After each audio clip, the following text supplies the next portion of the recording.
ಸಿಕ್ಕಿಂ ಸರ್ಕಾರವು ಯಾವ ಸಮುದಾಯದ ಸಾಂಪ್ರದಾಯಿಕ ರೂಸೋಮ್ ನೋಡ್ರಿ ರೂಸೋಮ್ ಅಂತಕ್ಕಂಥದ್ದು ರೂಸೋಮ್ ಎಂಜಿನಿಯರಿಂಗ್ ಪದ್ಧತಿಯನ್ನು ದಾಖಲಿಸಲು ಯುನೆಸ್ಕೋ ಜೊತೆ ಕೈ ಜೋಡಿಸಿದೆ.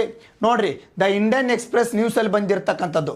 ನೋಡ್ರಿ ಬರೀ ನ್ಯೂಸ್ ಪೇಪರ್ ಅಷ್ಟೇ ಅಲ್ಲ, ನ್ಯೂಸ್ ಪೇಪರ್ ಆನ್ಲೈನ್ ಈ ಪೇಪರ್ನು ನಾವು ಅಪ್ಲೈ ಮಾಡ್ತೀನಿ. ಓಕೆ, ಕನ್ನಡ ನ್ಯೂಸ್ ಪೇಪರ್ ಆಮೇಲೆ ಹೇಳ್ತೀನಿ. ದ ಹಿಂದೂ ಅಥವಾ ದ ಇಂಡಿಯನ್ ಎಕ್ಸ್ಪ್ರೆಸ್ ನ್ಯೂಸ್ ಪೇಪರೇ ಬಂದಿರತಕ್ಕಂಥದ್ದು. ಏನು UNESCO Sikkim government partner to document to the ರೂಸಮ್ ಇಂಜಿನಿಯರಿಂಗ್ ಪ್ರಾಕ್ಟೀಸಿಂಗ್. ಇಲ್ಲೇ ನೋಡ್ರಿ ಬಿದಿರಿಂದ ಸೇತುವೆಯನ್ನು ಅಳಿತಕ್ಕಂಥದ್ದು, ಬಿದಿರಿಂದ ಸೇತುವೆಯನ್ನು ಮಾಡ್ತಕ್ಕಂಥದ್ದು. ಈ ಥರ ಮಾಡಿದಾರೆ ಗೊತ್ತಲ್ಲ ಬಿದಿರಿಂದ ಸೇತುವೆಗಳನ್ನು.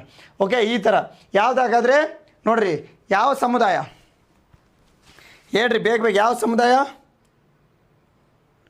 4 ಗಂಟೆಗೆ ಇನ್ನೂ ಮಕ್ಕೊಂದಿರ್ತಾರಲ್ಲ, ಮಕ್ಕೊಂತಾರೆ 5ಕ್ಕೆ ಬರ್ತಾರೆ ಕ್ಲಾಸಿಗೆ. ಲೈಕ್ ಕೊಡ್ರಿ ಹಂಗೆ ವಿಡಿಯೋಕ್ಕೆ. ಯಾವುದು ಲೆಪ್ಚಾ ಸಮುದಾಯ ನೋಡ್ರಿ, ಲೆಪ್ಚಾ ಸಮುದಾಯ ಅಂತಕ್ಕಂಥದ್ದು.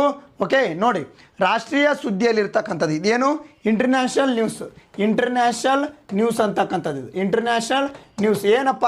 ಸಿಕ್ಕಿಂನ ಮೂಲ ನಿವಾಸಿಗಳಾದ ನೋಡ್ರಿ ಲೆಪ್ಚಾ ಸಮುದಾಯವು ಶತಮಾನಗಳಿಂದ ಬಂದಿರುವ ಒಂದು ಸಾಂಪ್ರದಾಯಿಕ ಇಂಜಿನಿಯರಿಂಗ್ ಬೆತ್ತದ ಸೇತುವೆ ಕೇನ್ ಬ್ರಿಡ್ಜ್ ತಂತ್ರಜ್ಞಾನವು ಈ ರೂಸೋಮ್ ಅಂತ ಕರಿತೀವಿ.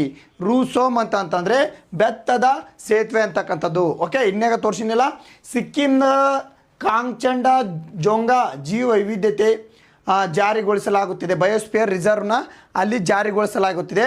ಕೆಲವು ನೈಸರ್ಗಿಕ ವಸ್ತುಗಳಾದ ಬಿದಿರು, ಬೆತ್ತ, ಮರವನ್ನು ಮಾತ್ರ ಬಳಸಿ ಇವುಗಳನ್ನು ನಿರ್ಮಿಸಲಾಗುತ್ತಿದ್ದು ಪ್ರಾಯೋಗಿಕ ಸಾಕ್ಷಿ ನೋಡ್ರಿ 2023 ಸಿಕ್ಕಿಂನಲ್ಲಿ ಸಂಭವಿಸಿದ ಭೀಕರ ಹಿಮನದಿ ಸರೋವರದ ಪ್ರವಾಹದ ಸಮಯದಲ್ಲಿ ಈ ಸಾಂಪ್ರದಾಯಿಕ ಸೇತುವೆಗಳು ಹಾನಿಗೊಳಗಾಗದೆ ಉಳಿದಿದ್ದಿರ್ತಕ್ಕಂಥದ್ದು. ನೋಡ್ರಿ ನಾವೆಲ್ಲ ಕಾಂಕ್ರೀಟಲ್ಲಿ ಮಾಡಿದ್ರೆ ಪ್ರವಾಹಕ್ಕೆ ಒಳಗಾಗದೋತು. ಬಟ್ ಇವು ಯಾವ ಪ್ರವಾಹ ನೋಡ್ರಿ ಏನು ಇಂಪಾರ್ಟೆಂಟ್ ಇತ್ತೀಚೆಗೆ ಎದಕ್ಕೆ ನ್ಯೂಸಲ್ಲಿ ಐತಂತಂದರೆ ಯುನೆಸ್ಕೋ ಮತ್ತು ಸಿಕ್ಕಿಂ ಸರ್ಕಾರ ಜೊತೆ ಸಂಸ್ಥೆ ಈ ಯೋಜನೆ ದಾಖಲೀಕರಣ ಬೆಂಬಲ ನೀಡ್ತಕ್ಕಂಥ ಈ ಯೋಜನೆಯನ್ನು ನೀವು ಇನ್ನೂ ಉನ್ನತ ಮಟ್ಟಕ್ಕೆ ಒಯ್ಯಿರಿ ಅಂತೇಳಿ ಯುನೆಸ್ಕೋ ಇವರಿಗೇನು ಈ ಸಿಕ್ಕಿಂ ಸರ್ಕಾರ ಮತ್ತು ಯುನೆಸ್ಕೋ ಸೇರಿ ಅಲ್ಲಿ ಜನಗಳಿಗೆ ಬೆಂಬಲ ನೀಡ್ತಕ್ಕಂಥ ಕೆಲಸ ಮಾಡ್ತಕ್ಕಂಥದ್ದು.